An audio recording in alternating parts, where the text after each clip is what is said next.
Hello and welcome to the Listening Post's unboxing channel on YouTube. Today it's with great pride and pleasure that I am unboxing one of Yamaha's best slimline sound projectors, their YSP2700. This excellent little soundbar features Yamaha's MusicCast, which means it's got Bluetooth, it's got Tidal, Spotify and Deezer support. It'll play music off your phone. It'll play music off your computers. You can plug an optical cable out of your television and it'll project that across an excellent sized room. It's got HDMI inputs, it's got all sorts of features, so this thing is like a home theatre amplifier in a skinny little bar. And I'm really proud of it. It sounds great for its size and is so easy to use and so easy to get the most out of that I've dedicated this unboxing to it today. Right, so it's kind of big. It comes with a subwoofer, so the box really kind of looks disproportional for its elegance. Rocking it forward, we're going to have a look at some of these key features just for a moment. So firstly, Yamaha. It talks about wireless and other things like that, model number, MusicCast. Now that's a big deal for Yamaha. MusicCast enables things to have a collaborative nature as far as their inputs and outputs go. Things in one room can be streamed to another, and active inputs in a bedroom can end up in a living room, all of these things, so that's excellent. Being a soundbar, of course, it's designed to also do the multi-channel surround formats. So we've got Dolby, DTS-HD, Cinema DSP. Now that's unique to Yamaha. That basically talks about how we can emulate certain sound effects or environmental effects with the DSP that Yamaha's used. It's got an enhancement mode and telebeam. Well, that basically talks about it being a YSP product. Bluetooth, I've touched on that. Wi-Fi, well, that's for your streaming, both for wired and wireless. HDMI and other things along those lines. It's a AirPlay device and of course supports Spotify, but it also supports inputs and outputs for things like iPods. Okay, so let's have a look. Now, with any of these larger boxes, they're actually held together with packing bands. So we're going to get rid of these first and then have a look at the packaging itself. The packing bands are great. Let's be honest, when you're lugging these around the warehouse or just up and downstairs, being able to hold on to something is kind of cool. The packaging itself is pretty much two-tone. It's a white box with an overlay of grey and some black writing. It helps us identify the product. Pretty cool there. On one edge we've got the MusicCast logo and some basic information. On the other edge, a little bit more in depth as far as model and serial number down here. The back of it is just an emulation of the front. Okay. So, opening this is really straightforward. It's held together with simple packing tape. So just a nick will enable us to open this with ease without damaging or potentially cutting anything that's inside. This is a hugely well appointed product. So as I rock this forward and we have a look at some of the accessories, you realise that they haven't scrimped on any of these things involved in not only packing it properly so it gets to you, but also the accessories and other things that will be part of how you will use it day to day. So drilling down into some of these accessories, the first is the plastic bag containing some of the basic stuff. Now, as things get a little bit more complex, Yamaha have opted to put the manual on a CD-ROM. So there's a basic setup guide and other things inside, but the CD-ROM is how you do all the rest of it. There's a MusicCast pamphlet talking about how to download MusicCast and make the best of it. As I said, a basic or quick setup guide.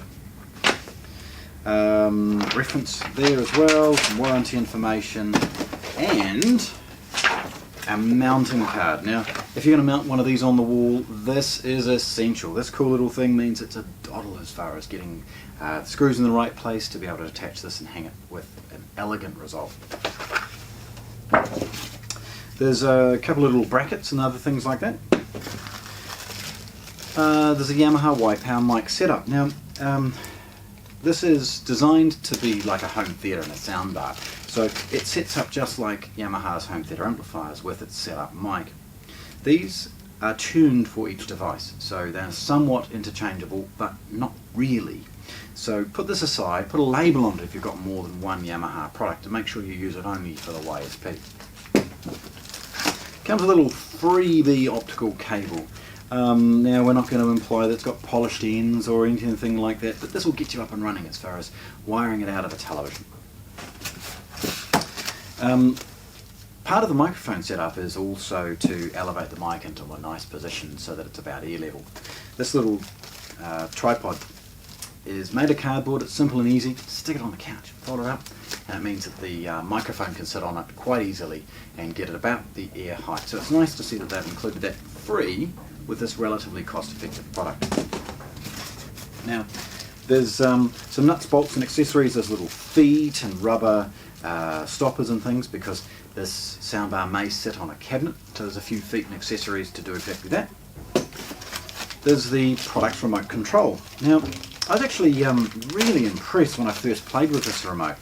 It's really easy to use, although there's no colouring and other things which may make it perhaps easier to navigate. At a glance, you know what's going on, and I really like that about the product. And of course, some basic AAA batteries. Look forward for a moment. You can see heaps of packaging. This product is going to be arriving to you in one piece. You'd have to have a terrible carrier, or somebody has dropped it or put a forklift through it before you're going to have it damaged. So the first layer of polystyrene is really easy to remove, and it reveals the soundbar and its packaging. Right, so lift this out, and we're going to drill in and get the rest of it out first. Now, at this point, it's easier for me to take the box and lift it off the product. So we're just going to roll this forward carefully.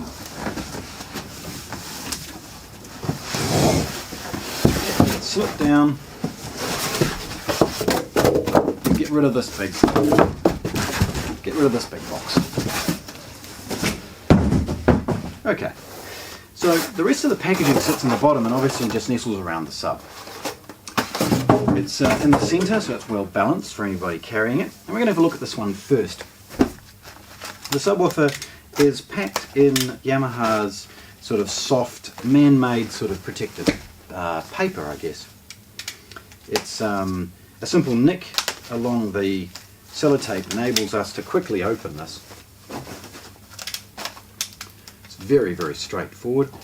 And the subwoofer, well, probably never going to shake your back teeth, adds a nice little amount of dynamics and bass to the sound and gives us an excellent little slam and wallop when required. This little subwoofer is powered, so you connect it via the rear using a traditional RCA or subwoofer cable. The power cord is stuck in place with a little bit of protective tape, so we'll just remove that. And then the head is protected again with some paper some soft cloth paper to ensure that it doesn't scratch the back of the subwoofer in transit. Okay. Now that's a two-prong New Zealand power cord. And looking at the back of the subwoofer, just briefly, it has a single input. It's a mono sub. It's all that's required to connect it to the sound projector. And there's a system control cable enabling the subwoofer to go into standby or turn on and off if required. The subwoofer can also be used wirelessly, so there is a subwoofer pairing button.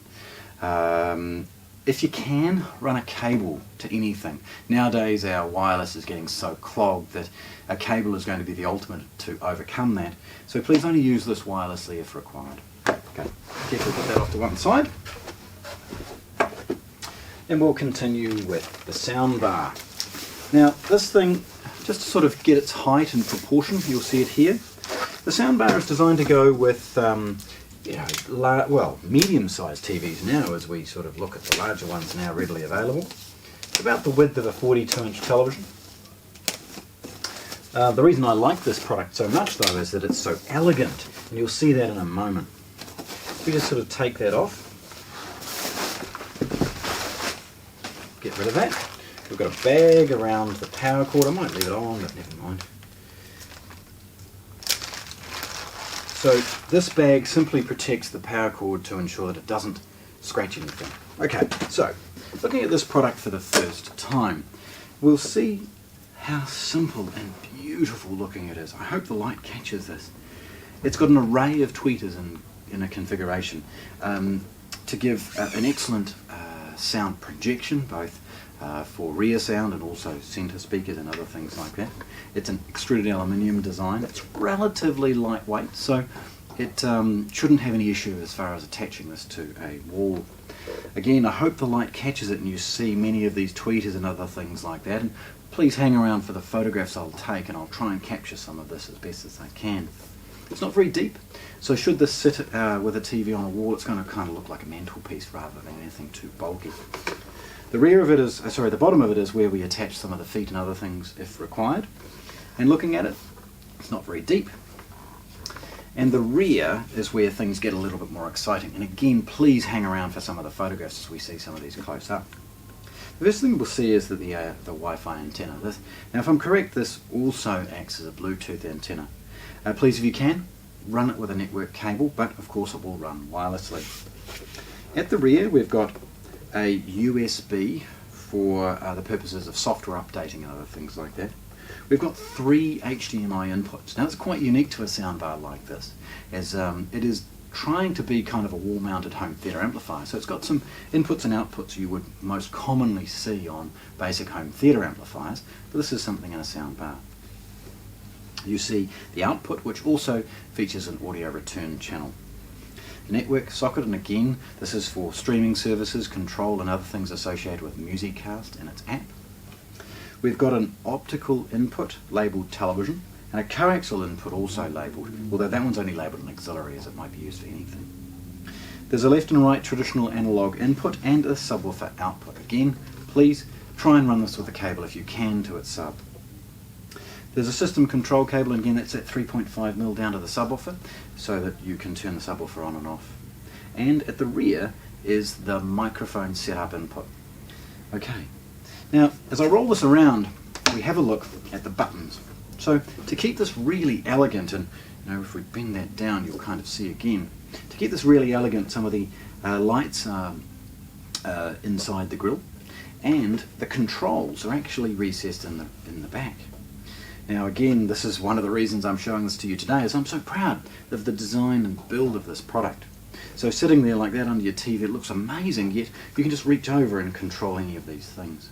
And looking at those buttons for a moment, we've got power, we've got volume up and down, so these are the basic operations. We've got mute and input. Now that cycles through all the inputs there. So obviously, as we saw, optical, coaxial, all of those things will be there. The connect button relates to the setup using MusicCast to basically announce itself on a network and connect it to your app and make it as part of the MusicCast architecture that Yamaha has worked so hard to do. Okay, so looking at this lovely product, and it's awesome, it sounds awesome, it's spookily good as far as surround sound goes. Looking at this thing, the Yamaha YSP2700 sound projector, sound bar, unboxed here at the Listening Post, Christchurch, New Zealand. Thanks for watching. If you want to see more, subscribe to our channel.